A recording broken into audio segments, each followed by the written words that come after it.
Hello friends, எல்லாரும் எப்படி இருக்கீங்க? நான் உங்கள் விஜய். இன்றைக்கி உங்களுக்கு நான் உருளைக்கிழங்கு கத்திரிக்காய் வச்சு ஒரு சூப்பரான தொக்கு. இந்த உருளைக்கிழங்கு கத்திரிக்காய் காம்பினேஷன் சூப்பர் காம்பினேஷனுங்க. ரொம்ப நல்லாயிருக்கும். இது பார்த்தாலே பார்த்துங்களா, அவ்வளோ சுவையாக இருக்கும். அப்படி டேஸ்ட்டாக இருக்கும். சப்பாத்திக்கு நல்லாயிருக்கும், சாதத்தில் பிசைஞ்சு சாப்பிடவும் நல்லாயிருக்கும். இது 2 in 1 ரெசிபிங்க. இது நம்ம இதில் சாதத்தில் யூஸ் பண்ணிக்கலாம், அப்புறம் ரோட்டி சப்பாத்திக்கும் யூஸ் பண்ணிக்கலாம். இந்த 2 in 1 சப்பாத்தி தொக்குக்காக நம்ம என்ன பண்ணணும், ஃபஸ்ட்டு 2 தக்காளி பழம் இந்த மாதிரி நறுக்கி வச்சுக்கணும். அப்புறம் உருளைக்கிழங்கு சிப்ஸ் மாதிரி இந்த மாதிரி மெலிசாக கட் பண்ணிக்கோங்க. அப்போ தான் அது சீக்கிரம் வெந்துடும். இப்போது 2 கத்திரிக்காய் எடுத்திருக்கேன், பெரிய கத்திரிக்காய். இதுவும் இந்த மாதிரி மெலிசாக கட் பண்ணி வச்சுக்கோங்க. தண்ணியில் ஊற போடுங்க, ஏன்னா கருப்பாயிடும் கத்திரிக்காய். அப்புறம் 2 வெங்காயம் நல்லா மெலிசாக கட் பண்ணி வச்சுக்கோங்க. இது கரெக்டாக எல்லாம் ஒரே அளவுக்கு கட் பண்ணிக்கோ. இப்போது ஒரு 4லேருந்து 5 பூண்டு பல் நசுக்கி வச்சுக்கோங்க. அப்புறம் நம்ம பொரியல் எப்படி செய்யலாம், தொக்கு எப்படி செய்யலான்னு வீடியோக்குள்ளே போயிடலாம் வாங்க. இப்போ கடாய் சூடு பண்ணி இதில் ஒரு 2லேருந்து 3 ஸ்பூன் எண்ணெய் விட்டுக்கோங்க.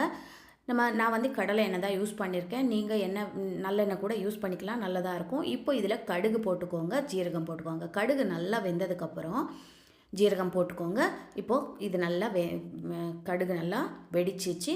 இப்போ நம்ம என்ன பண்ணலாம், இதில் பூண்டு நசுக்கி வச்சுருக்கோம் இல்லையா, ஃபஸ்ட்டு இதில் பூண்டு போட்டுருங்க. பூண்டு போட்டதுக்கப்புறம் நம்ம உருளைக்கிழங்கு போட்டுடலாம், கத்திரிக்காய் போட்டுடலாம், வெங்காயம் தக்காளி எல்லாமே போட்டுருங்க. தண்ணி எல்லாம் எடுத்துகிட்டு க்ளீனாக இதில் போட்டுருங்க. உருளைக்கிழங்கு இந்த மாதிரி சிப்ஸ் மாதிரி நீங்கள் நறுக்கி வச்சிங்கன்னா சூப்பராக சீக்கிரம் வெந்துடும். அதே மாதிரி கத்திரிக்காயும் அதே மாதிரி கட் பண்ணிக்கோங்க, நீளமாக கட் பண்ணிங்கன்னா சூப்பராக இருக்கும். இப்போ தக்காளியும் போட்டுருங்க. இப்போ இதில் மஞ்சள் தூள் உப்பு போட்டுக்கோங்க. மஞ்சள் தூள் உப்பு போட்டதுக்கப்புறம் இது காய் நல்லா மிக்ஸ் பண்ணிக்கோங்க. மிக்ஸ் பண்ணிவிட்டு இது ஒரு சிம்மில் வச்சுடுங்க.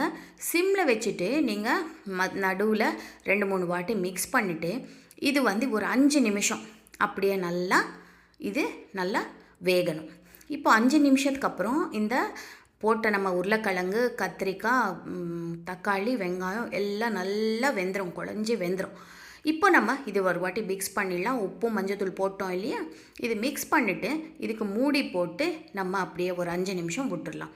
நடுவில் மட்டும் மிக்ஸ் பண்ண மறக்காதீங்க, ஏன்னா நம்ம எண்ணெய் கொஞ்சம் தான் போட்டிருக்கோம், இது அடி பிடிக்கிறதுக்கு சான்ஸ் இருக்குனால நீங்கள் நடுவில் ஒரு 2-3 வாட்டி மிக்ஸ் பண்ணிக்கோங்க. இப்போ நம்ம பார்த்திங்கன்னா நல்லா வெந்துருச்சு, காயெல்லாம் நல்லா வெந்துச்சு. உருளைக்கிழங்கு மட்டும் செக் பண்ணிக்கோங்க வெந்துருச்சான்னு. உருளைக்கிழங்கு செக் பண்ணிங்க, அது வெந்துருச்சுன்னா மற்ற காயெல்லாம் கண்டிப்பாக வெந்துடும், ஏன்னா உருளைக்கிழங்கு தான் கொஞ்சம் லேட்டாகும் வேகிறதுக்கு. இப்போ இந்த எல்லா காய்கறி எல்லாம் நல்லா வெந்துருச்சு. இந்த டைமில் நம்ம என்ன பண்ணணும்னா ஒரு 2 ஸ்பூன் குழம்பு மிளகாத்தூள். நான் குழம்பு மிளகாத்தூள் ஏன் போடுறேன்னா, தனித்தனியாக ஜீரகம் அப்புறம் தனியாத்தூள் ஜீரகத்தூள் இதெல்லாம் போட தேவையில்லை.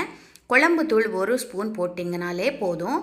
இது சூப்பராக இருக்கும். அப்படி இல்லைன்னா நீங்கள் ஒரு 1/2 ஸ்பூன் ஜீரகத்தூள், 1 ஸ்பூன் தனியாத்தூள் அப்புறம் மிளகுத்தூள் எல்லாம் போட்டுக்கோங்க. நான் குழம்பு தூள் போட்டதுனால வேறு எதுவும் சேர்க்கலைங்க. ஒரு 1/2 கப்பு தண்ணி விட்டுட்டு இந்த குழம்பு மிளகாத்தூள் போட்டதுக்கப்புறம் அது பச்சை வாசனை போகிற வரைக்கும் நல்லா ஒரு 5 நிமிஷம் அப்படி மூடி போட்டு விட்டுருங்க. பார்த்திங்களா, சூப்பராக தொக்கு ரெடி ஆகிடுச்சு. அந்த கலர் பார்த்திங்களா, நான் மிளகாத்தூளுக்கு காஷ்மீரி சில்லி தான் யூஸ் பண்ணுவேங்க. அந்த குழம்பு மிளகாய்த்தூள் ரெசிப்பியும் நான் போட்டிருக்கேன் வீடியோ, அதுவும் லிங்க் கீழே டிஸ்கிரிப்ஷனில் கொடுக்குறேன், நீங்கள் போய் ஒரு வாட்டி பாருங்கள். சூப்பராக நல்லா இந்த கருவேப்பிலை தூவிட்டு என்ஜாய் பண்ண வேண்டியதா. சப்ஸ்கிரைப் பண்ண மறக்காதீங்க.